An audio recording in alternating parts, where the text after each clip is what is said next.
1949 Maryland USA.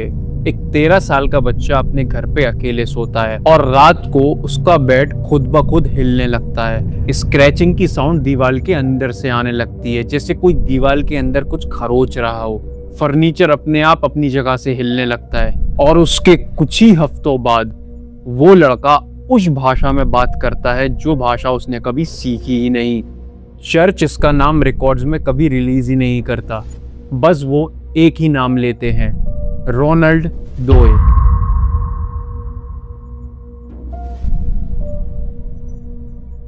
ये सिर्फ एक हॉरर स्टोरी नहीं है, ये एक Vatican documented church verified real case है जिसने बाद में दुनिया की सबसे मशहूर हॉरर फिल्म को जन्म दिया, द एक्सॉर्सिस्ट। और आज हम बात करने वाले हैं उसी लड़के की, उसकी फैमिली की प्रॉब्लम्स की, और तो और उस चीज की जो आज तक कभी फुल्ली एक्सप्लेन नहीं हो पाई। तो चलिए शुरू से समझते हैं। रोनाल्ड एक शांत स्वभाव का बच्चा था और उसकी आंट हैरियट एक स्पिरिचुअलिज्म मास्टर थी। उसने रोनाल्ड को औजा बोर्ड सिखाया ताकि वो अपनी मरी हुई माँ से बात कर सके। लेकिन सबसे हैरान कर देने वाली बात यह है कि उसके सिखाने के एक हफ्ते बाद ही हैरियट की मौत हो गई। उसकी आंट हैरियट के मौत के तुरंत बाद ही से घर में कुछ चीजें होना शुरू हो जाती हैं। स्क्रैचिंग साउंड, ड्रिपिंग वाटर, जबकि कुछ खुला ही नहीं होता। फर्नीचर खुद ब खुद मूव करता, चेयर खुद ब खुद हिलती, टेबलें अपने आप स्लाइड होती, दीवालों पे लगी हुई पिक्चरें अपने आप गिर जाती। फैमिली को तो शुरू में लगा कि ये कुछ प्लम्बिंग इशू है या रोडेंट, लेकिन जब ये चीजें रातों रात कंटिन्यू होती रही तो उन्हें लगा कि ये प्लम्बिंग से कुछ ज्यादा ही ऊपर है। फैमिली ने पहले डॉक्टर्स को दिखाया, न्यूरोलॉजिस्ट से चेक कराया, कोई सीजर डिसऑर्डर नहीं मिला। यहाँ तक कि साइकियाट्रिस्ट को भी दिखाया, पर कोई क्लिनिकल डायग्नोसिस नहीं मिला। इतना सब होने के बाद घर वालों को समझ नहीं आ रहा था कि क्या करें। तो घर के एक मेंबर ने सोचा कि इतना सब कुछ हो ही गया है तो एक बार लूथरन पेस्टर को भी कॉल कर लेते हैं। वो लूथरन पेस्टर मतलब चर्च के जो स्पिरिचुअल लीडर होते हैं उनको। जब लूथरन पेस्टर आए और उन्होंने अपनी आंखों से ऐसा देखा कि रोनाल्ड के बेड के नीचे से स्क्रैचिंग का साउंड आ रहा है और चीजें खुद ब खुद अपने आप हिल रही हैं। और जब पेस्टर लूथरन ने इतना सब कुछ देखा तो उन्होंने सीधी सलाह दी कि आप कैथोलिक चर्च के पास जाइए। और बस वहीं से शुरू होता है अमेरिका के रिकॉर्ड्स का सबसे बड़ा well documented exorcism case. Church ने 2 प्रीस्ट असाइन किए, पहले फादर ह्यूज और फिर बाद में फादर बॉर्डन को भी ऐड किया गया। और बस उन्होंने फिर जो रिकॉर्ड किया वो क्रॉनिक डायरी की तरह वेल मेंटेन्ड है। एवरीडे नोट्स उसमें लिखे गए। रोनाल्ड को जब एक्सॉर्सिज्म रूम ले जाते थे तो वहां पहुंच के उसकी बॉडी अलग ही तरीके से रिएक्ट करने लगती थी। उसकी बॉडी में इतनी ज्यादा स्ट्रेंथ आ जाती थी कि 4-5 लोग भी उसकी बॉडी को पकड़ नहीं पाते थे।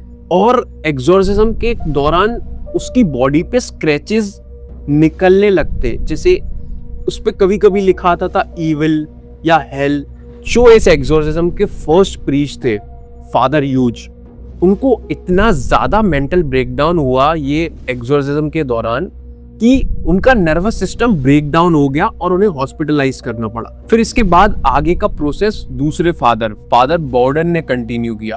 अराउंड 30 सेशंस, कई हफ्तों तक अलग अलग सिटीज में। एक्सॉर्सिज्म के आखिरी सेशन में रिकॉर्ड्स के मुताबिक रोनाल्ड ने कुछ ऐसी भाषा में बात किया जो आज तक किसी ने सुनी ही नहीं, और वो भाषा बोलने के बाद उसकी बॉडी काम हो गई, शांत हो गई। और इसी चीज से फादर ने कंफर्म किया कि उसका पोजेशन अब जा चुका है। अब मैं आपको वो रात बताने वाला हूँ जो प्रीस्ट के हिसाब से सबसे डिस्टर्बिंग बात थी।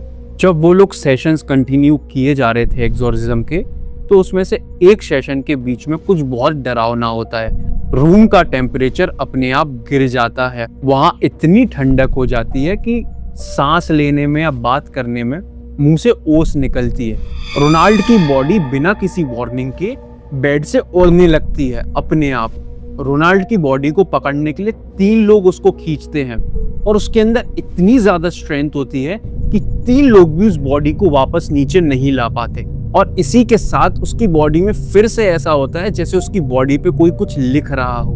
प्रीस्ट कैंडल की रोशनी में देखते हैं तो लेटर्स और ज्यादा उभरने लगते हैं। गहरे लाल निशान की तरह बाहर निकल आते हैं और कुछ ही पल में गायब हो जाते हैं। उन्होंने अपनी नोटबुक में यह भी लिखा था कि उसी सेशन के दौरान एक बहुत ज्यादा डरावनी और चीखने की आवाज आती है, जो आवाज उस कमरे में ही थी पर कोई उसे देख नहीं पाया था।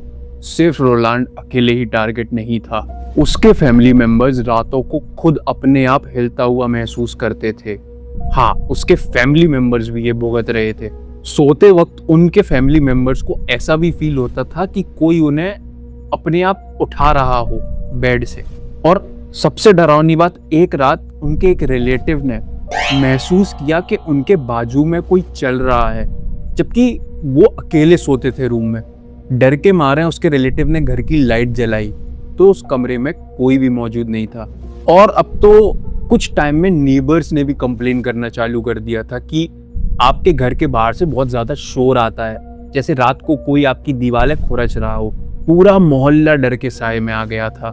रोनाल्ड दोए, ये नाम सिर्फ एक रजिस्टर्ड नाम था, असली नाम आज तक सामने नहीं आया है। चर्च ने एक प्राइवेसी प्रोटेक्ट की थी ताकि आगे चल के उस पे कोई प्रॉब्लम ना आए या उसकी आगे की लाइफ इजी रहे। आगे जाकर रोनाल्ड शादी करता है, रिटायर करता है और अपनी पूरी जिंदगी इस बात को पब्लिकली नहीं निकालता है। लेकिन उसका ये केस विलियम पीटर के थ्रू बन जाता है दुनिया की सबसे आइकॉनिक हॉरर नॉवेल और फिल्म द एक्सॉर्सिस्ट। जो फिल्म आपने देखी उसकी रियल इंस्पिरेशन एक बच्चा जो कि बहुत दुखी, जो अपनी आंट को खोने के बाद किसी चीज से लड़ रहा था, चाहे वो चीज सुपरनेचुरल हो या उसका खुद का दिमाग। अगर आप किसी को बोलते सुने कि ये सिर्फ एक मूवी है तो उसको ये बता देना, कुछ स्टोरीज कुछ मूवीज के पहले असलियत में असली लोगों के साथ असली घर में हो चुकी होती है।